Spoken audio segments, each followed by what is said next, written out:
Sekarang kita akan coba bahas tentang pemanfaatan energi samudera atau laut atau ocean energi untuk membangkitkan tenaga listrik. Mungkin dibanding dengan pembangkit listrik tenaga energi baru terbarukan yang lain, seperti tenaga air, tenaga matahari, tenaga angin, tenaga panas bumi atau geotermal, tenaga biomasa atau tenaga sampah. Ocean energi ini adalah sumber energi, energi baru terbarukan yang mungkin paling atau masih sedikit dieksplorasi pemanfaatannya. Tapi di sisi lain artinya potensi untuk mengembangkannya atau paling tidak meneliti di bidang itu sebetulnya paling luas. Jadi kalau kita bicara ocean energy sebagai renewable energy itu kita melihat berbagai sisi, karena sekali lagi ini sumber energi yang relatif baru, belum banyak dieksplor. Jadi kita melihat bahwa laut itu ada gelombangnya, bahwa ada perbedaan ketinggian ketika pasang atau surut, kemudian ada perbedaan kadar garam di laut dengan di air tawar, kemudian juga ada perbedaan temperatur mungkin antara permukaan dengan di kedalaman. Dan ini ya sebagai katakanlah energy conversion engineer, begitu kita melihat ada wave atau pergerakan, kita langsung melihat ini ada energi kinetik yang terkandung di dalamnya. Ketika kita melihat ada perbedaan ketinggian karena pasang surut yang sebetulnya gravitasi bulan misalkan, kita juga langsung melihat ini ada peluang untuk energi gravitasi.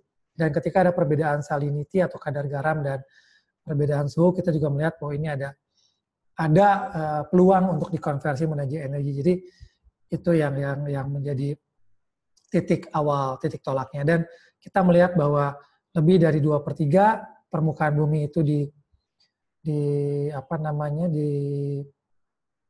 dibentuk atau berupa laut ya, sehingga ini memberikan kesan bahwa memang sumber energi ini sangat banyak, terutama kalau kita bicara di Indonesia yang dikelilingi oleh laut. Kemudian juga kita tahu bahwa di laut itu ada terkena dampak dari matahari, wind, pasang surut, arus dan lain sebagainya. Dan ini adalah peluang untuk dimanfaatkan sebagai dalam tanda kutip bahan bakar dan tersedia gratis. Maksudnya nggak usah dibayar per liter misalkan, sampai saat ini paling tidak. Dan ini adalah teknologi yang perlu dieksplorasi dengan seksama. Jadi di sisi pembangkit listrik tenaga laut atau samudera ini memang masih baru. Jadi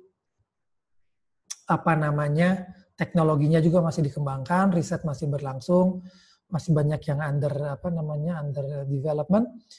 Dan apakah ini signifikan ke depan masih sulit untuk diprediksi karena belum ada traction, belum ada landasan untuk menganalisa.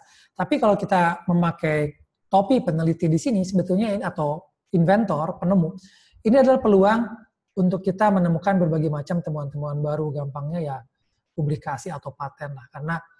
Karena kita apalagi yang di Indonesia dengan lingkungan yang penuh laut begini, yang di sekeliling laut, ini mungkin peluang kita untuk bisa menghasilkan temuan yang terbaik dan bersaing di internasional.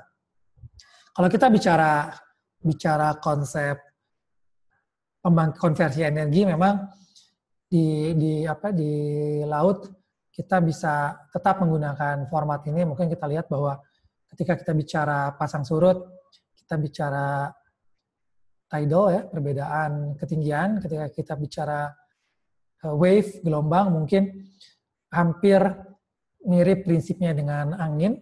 Nanti kita akan bahas di mana bedanya. Dan ketika kita bicara beda thermal, misalkan juga kita bicara beda suhu. beberapa lapisan permukaan laut dengan yang lebih dalam, misalnya kita juga berbicara termal sampai tahapan tertentu. Osmosis juga di situ ada energi kinetik, nanti kita bisa lihat bagaimana itu. Dan secara pengelompokan sebetulnya ada 4 pengelompokan yang kita bisa gunakan untuk mengelompokkan sumber energi dari laut atau sumber energi dari samudera. Yang pertama adalah wave energy atau energi gelombang itu sendiri, energi di mana gelombang permukaan laut yang terjadi misalnya ketika ada tiupan angin di permukaan laut sehingga ada gelombang laut. Itu wave energy yang diperkirakan secara teori oleh para ahli memiliki nilai kandungan energi yang paling besar. Jadi sampai puluhan ribu terawatt hours per tahun.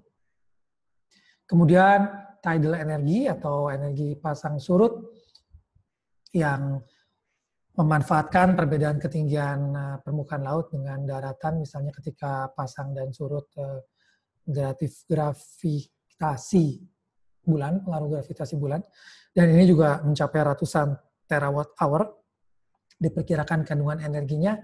Kemudian juga ocean thermal energy memanfaatkan perbedaan temperatur ya, sampai diperkirakan juga ribuan terawatt hours, dan osmotic power memanfaatkan perbedaan kadar garam yang ada di laut. Sebagai catatan, konsumsi listrik sedunia itu belum mencapai 20.000 terawatt hours. Jadi secara teori ini adalah sumber energi yang sangat potensial untuk dimanfaatkan sebagai pembangkit listrik tenaga energi baru terbarukan. Terima kasih.